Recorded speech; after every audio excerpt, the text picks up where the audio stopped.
Abu Nawas dijebak miras. Dikisahkan ada yang namanya Abu Jahil, seorang yang menaruh dendam kepada Abu Nawas. Dia terus mencari cara agar bisa membalaskan dendamnya kepada Abu Nawas. Tapi sayang sekali, setiap kali Abu Jahal berusaha mengelabui Abu Nawas, justru ia sendiri yang malah terkena getahnya. Kasihan. Abu Nawas saja terlalu lolos dari jebakanku. Bagaimana caranya? Aku bisa menjebaknya lagi, gerutu Abu Jahil setelah merenung agak lama. Akhirnya Abu Jahil mendapatkan sebuah ide yang cemerlang, gemilang. Sebuah siasat yang sangat busuk untuk membalas dendam kepada Abu Nawas. Abu Jahal menyusun rencana busuknya. Ia mendatangi sebuah warung penjual minuman keras. Kemudian ia datang membeli satu botol minuman keras tersebut, lalu dimasukkannya ke dalam karung dan diikat seutas tali. Ia sembunyikan di bawah semak rumput yang lebat di depan warung. Setelah itu dia menemui Abu Nawas di rumahnya. Dengan ekspresi yang pura-pura sangat bersedih, kasihan, memelas, ia berkata, "Wahai Abu Nawas, tolong aku sangat butuh pertolonganmu. Sudilah kiranya engkau membantuku, please deh, help me." "Memangnya kenapa? Apa yang menimpamu, wahai Abu Jahil? Kenapa muka kamu begitu bersedih ditekuk 9 kali? Tanya Abu Nawas. Meskipun Abu Jahil sering membuat Abu Nawas kecewa, tapi Abu Nawas tidak tega bila melihat Abu Jahil tangganya itu terlihat wajahnya murung dan menderita dan sedih sangat merana. "Waktu aku pulang dari pasar, aku membawa barang yang berharga yang aku simpan di karung, Abu Nawas. Tapi sialnya di tengah-tengah jalan barang tersebut dirampok, diambil paksa. Karena aku takut dibunuh, jadi terpaksa aku merelakannya, memberikannya. Aduh, aku pusing, aku takut, aku sedih," kata Abu Jahil. Kasihan kamu, Abu Jahil." "Iya Abu Nawas, gimana aku dong? Mereka menyimpan barangnya di depan warung di bawah semak-semak. Tapi aku tidak berani mengambilnya karena ada yang menjaganya di sana. Maukah engkau menolongku, wahai Abu Nawas, untuk mengambilkan barang berhargaku tersebut?" pinta Abu Jahil kepada Abu Nawas. Tenang Abu Jahil, aku akan menolongmu. Kita kan bestie, ya kan?" "Tunggu sebentar," balas Abu Nawas.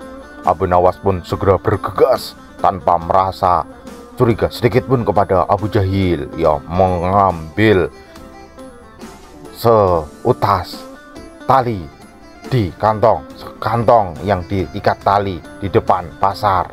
Ia segera menuju ke warung tersebut. Tanpa disadari, Abu Jahil segera menuju ke pos penjagaan dan melaporkan kepada penjaga bahwasanya si Abu Nawas sekarang sedang mengambil dan meminum arak. Dia membeli botol minuman yang diikat di dalam karung, kemudian dia harus segera ditangkap, ucap Abu Jahil kepada penjaga pos.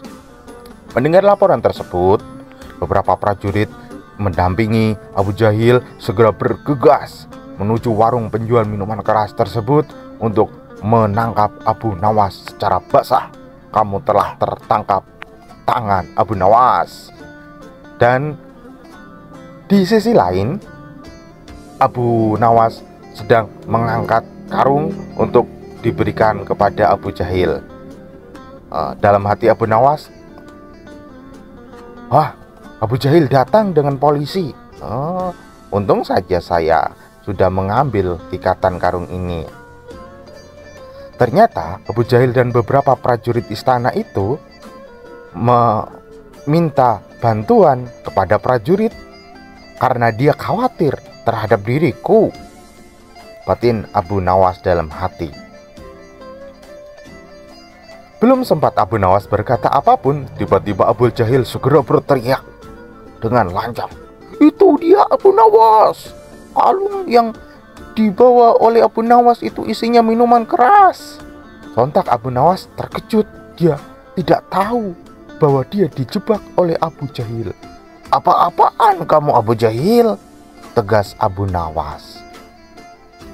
"Sudahlah, jangan berpura-pura bodoh wahai Abu Nawas.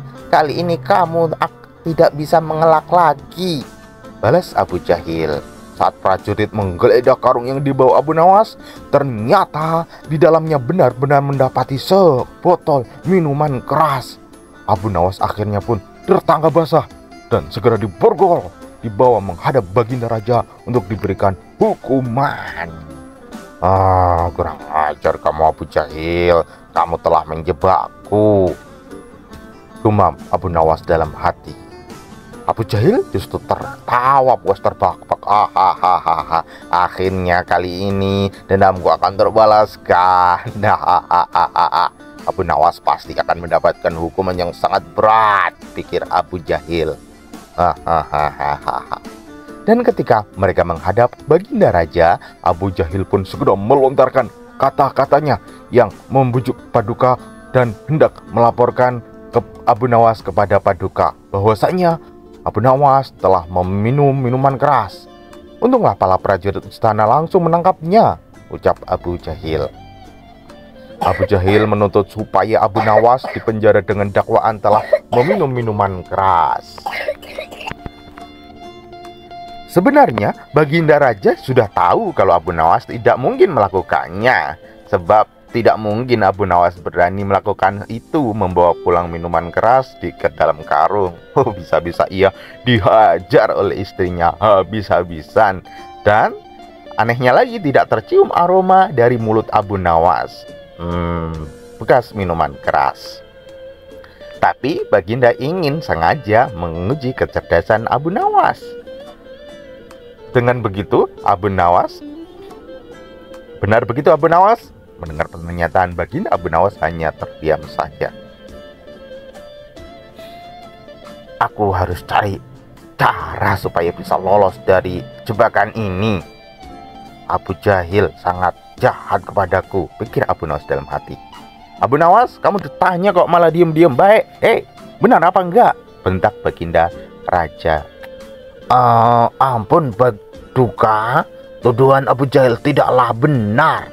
Tuduhan tersebut hanyalah mengada-ngada saja untuk menjebak aku. Buktinya saya tidak minum minuman keras, bantah Abu Nawas.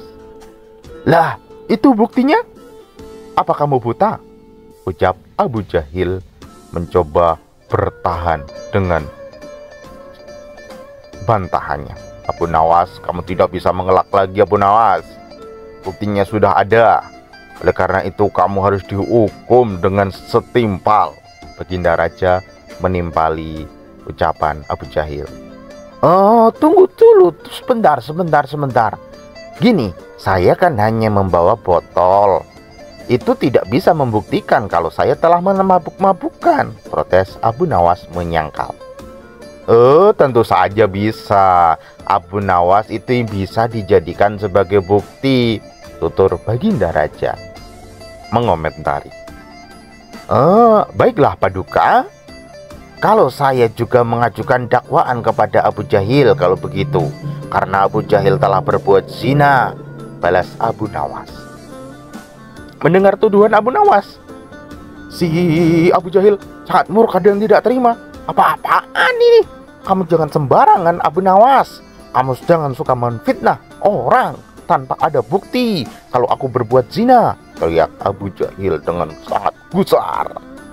Abu Nawas pun menjawab, buktinya kamu kemana-mana membawa alat untuk zina. Bukankah kemaluanmu itu alat untuk berbuat zina, Abu Jahil? Kalau hanya dengan membawa botol minuman keras kemudian dianggap mabuk-mabukan, maka membawa alat zina juga harus dianggap telah berzina, ya kan? Iya toh? Jadi kalau saya dihukum karena tuduhan mabuk-mabukan, Baginda Raja harus menghukum Abu Jahil karena tuduhan zina, Baginda. Karena dia telah berbuat zina, ujar Abu Nawas dengan entengnya. Seketika itu Baginda Raja tertawa terpingkal-pingkal. Hahaha. Mendengar pembelaan dari Abu Nawas. Hei Abu Jahil, kalau saya menghukum Abu Nawas, aku harus juga menghukum kamu lebih berat karena kamu telah terdapat melakukan perzinaan. Atau kamu mau mencabut tuntutanmu terhadap Abu Nawas, Abu Jahil? Maka kamu terbebas, Abu Nawas terbebas. Karena saya sebagai raja harus berbuat adil kepada kalian semuanya, ucap Baginda Raja mencoba menengahi perselisihan di antara kedua orang tersebut. Jangan Paduka yang mulia, saya tidak mau dihukum. Lebih baik saya mencabut tuntutan saya kepada Abu Nawas saja, balas Abu Jahil dengan gemetaran dan bingung dan kecewa dan sangat risau. Abu Jahil dengan sekali lagi telah mengakui kemenangan Abu Nawas. 1-0, Abu Nawas menang lagi. Sekian, semoga bermanfaat. Sampai jumpa lagi pada kesempatan berikutnya. Assalamualaikum warahmatullahi wabarakatuh.